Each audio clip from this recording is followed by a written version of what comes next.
Hello guys, welcome back dito sa ating YouTube channel. Okay, so meron naman tayong i-update sa inyo para po sa lahat ng mga meron pong Globe Tattoo Pocket Wi-Fi na ang model ay E5573CS933. Yan, ito po yung tsura nyan. Baka meron po kayong ganito. So open line na po itong aking Globe Tattoo Pocket Wi-Fi. So na-open line ko na rin po siya. At kung gusto nyo pong ma-open line yung inyong Globe Tattoo Pocket Wi-Fi, okay, i-click nyo lang po dyan, meron tayong tutorial, i-click nyo lang po dyan sa taas, may tutorial tayo nyan, okay. Baka wala pa po kayong open line na ganito, o kaya meron kayong ganito pero hindi pa open line. So panoorin nyo po yung video tutorial natin dyan, meron tayo po, okay. So ngayon mga boss, ito ay open line na, no? In-open line ko na po itong packet wifi ko. Ito po ay para sa mga merong packet wifi na open line at gusto nilang gamitin, lalo na yung dito SIM nila. Okay? Kasi baka mayroon sa inyo nakakaranas na gusto nyong gamitin yung dito SIM, okay? Dito sa packet wifi na to. Okay? Ulitin ko po, kailangan open line yung packet wifi nyo. Gusto nyong isalpak yung dito SIM nyo at ilalagay nyo dito. Okay? So, ganito mga boss, kasi may mga nakakaranas na ganito. Okay, disconnected yung nakalagay. Okay, nakalagay disconnected kahit na naka-connect ka at may load ka. Okay, so katulad nito, may load ako dito mga boss. May load tong dito SIM ko. Okay, naka-register ako sa promo ko. Okay, tapos gusto ko siyang gamitin dito sa Globe Pocket Wi-Fi ko. Ngayon, papakita ko sa inyo. Okay, sasalpa ko lang muna. Okay, so pwede rin po ito sa mga naka-laptop, pwede rin naman po. Okay, pwede naman yan sa laptop kung halimbawa gusto nyong gamitin. So unang tutorial natin syempre cellphone, kasi naka cellphone tayo. Ang gamit ko ngayon ay cellphone. Okay, pero pwede naman to sa mga naka laptop. Ko-connect nyo lang naman yung inyong packet wifi. Okay, so bubuksan ko lang muna po.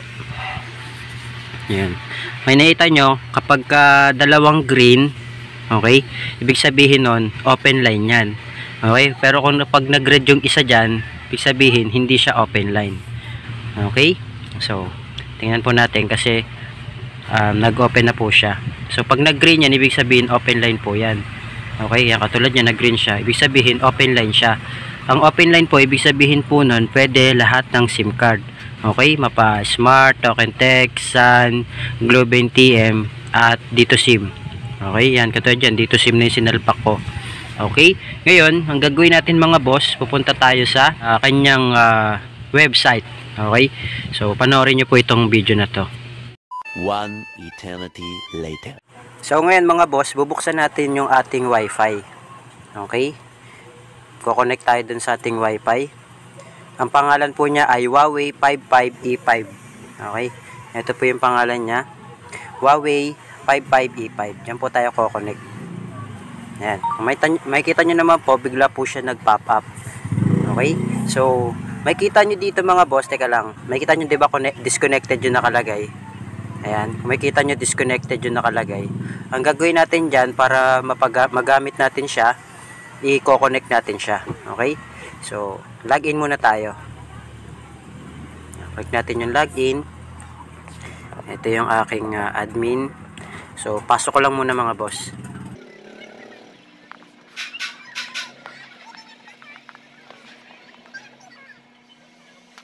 Yan, so login ko lang mga boss. Yan. So, mapapansin nyo, nakalagay disconnected. Kahit na may load ako. Okay, baka kasi may nakaranas sa inyo na ganito. Then, open line niya mga boss. Yan, nakalagay yun, makikita nyo disconnected. So, kahit na mag-YouTube tayo, okay, kahit may load ka, hindi gumagana. Kasi baka may nakakaranas sa inyo ng ganito. Diba? So, ganito yung gagawin nyo mga boss. Ayan, makikita nyo. May load ako Ayan, pero hindi siya nakakapag-internet. So, ganito yung gagawin nyo. Punta tayo doon. Punta tayo dito sa settings. Click natin yung settings sa taas. Okay. Then, punta tayo dito sa punta tayo dito sa dial up. Ayan, dial up. Click natin tong profile management. Okay. Kapag na-click nyo na yung kanyang profile management, magsiset up tayo ng APN mga boss. So wala pa kasi ang APN pagka sinalpak nyo yung dito SIM. Okay? So ganito yung gagawin nyo. Pwede po kahit anong pangalan na gusto nyong ilagay. Okay? So lagay natin, click natin tong new profile. Ito. Click natin yan. Yan. Tapos ito yung magiging name niya mga boss. Sorry. New profile. Click natin yung new profile. Yan.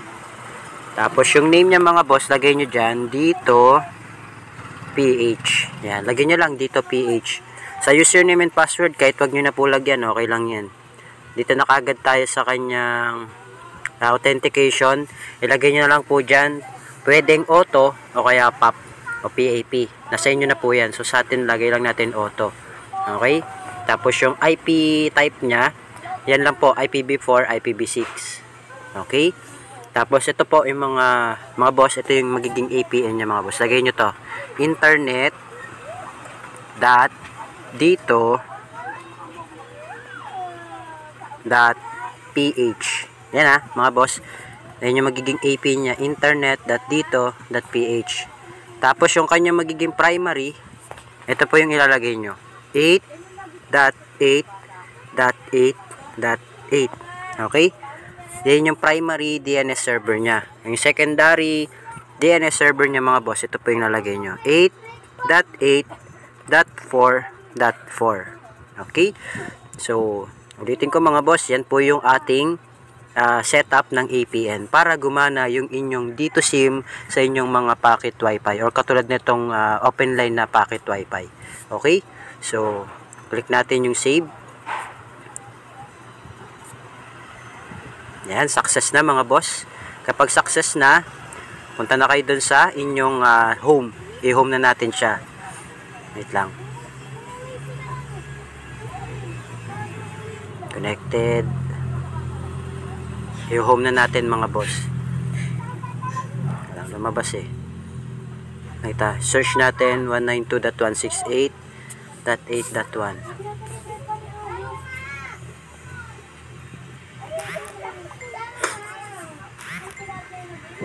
Alam mga boss Makita nyo ayun, no? Connected no. Yan, connected na siya mga boss. Na? Ayan na po yan. Ibig sabihin, connected na, meron na tayong internet nyan. Okay? Lalagin ko lang muna mga boss. Kasi lumabas tayo. Ilalagin lang natin. Lagay ulit natin yung username and password ko. Lagyan natin. Yan, nakalagin na tayo. Nakita nyo mga boss sa globe yung dito yung gamit ko. Ayan, connected na siya. So try natin siya sa YouTube. Kung kanina wala, ngayon to try natin. Okay, para makita nyo mismo. Ayan mga boss di ba? Working na po siya. So I hope na nasundan nyo po itong video tutorial natin kasi baka merong mga hindi pa nakakahanap or di pa alam kung paano paganahin. Okay? So, yun lang mga boss. Maraming salamat. I hope na nakatulong po itong video tutorial natin. Mag-feedback na lang po kayo. Napakadali lang po niyan. Setapan nyo lang kasi baka hindi nyo pa nasasetapan ng APN. Okay? So, yun lang. Thank you. God bless. See you on my next video.